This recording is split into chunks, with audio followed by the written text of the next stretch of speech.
On the first day of the Montana Legislature's 2025 session, 9 Republican senators voted with Democrats to change the temporary rules the Senate was operating under. It was only the start of a session-long storyline. That vote that was taken on day one was important. It was important to take a stand. Senator Wendy McCamey of Great Falls was one of the 9 senators. As the session went on, she and the other 8 went on to vote against GOP leadership on numerous procedural motions, as well as some key legislation. Senator Josh Kazmaier of Fort Benton says one of the causes of the split was the 9's belief that leaders had isolated them by placing them on a less influential committee. I think it just kind of got us off to a rough start when we actually changed the rules and made sure everybody was placed on committees that was fairly based on experience, knowledge. McCamey says there were also policy differences, and she believed other members were subverting Governor Greg Gianforte's policy goals.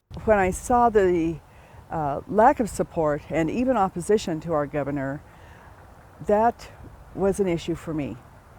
And I wasn't opposed to taking a stand stating that. The group of 9 didn't always vote as a bloc, but most of them supported the final budget plan, the homestead property tax reform bills, and renewing Montana's Medicaid expansion, positions many in their caucus opposed. However, Senate Republicans remained mostly united on other legislation, including income tax cuts and many social issues. We're all conservative Republicans at the end of the day. But the 9's actions led to sharp criticism from some Republicans. The Montana Republican Party's executive committee issued statements of censure and promised to withhold support from them for cooperating with Democrats. During an end-of-session news conference, Senate President Matt Regier said he didn't think the 9's constituents would approve of what they did. I do believe the voters sent the Republican Party here to be in control, and from day one it was not.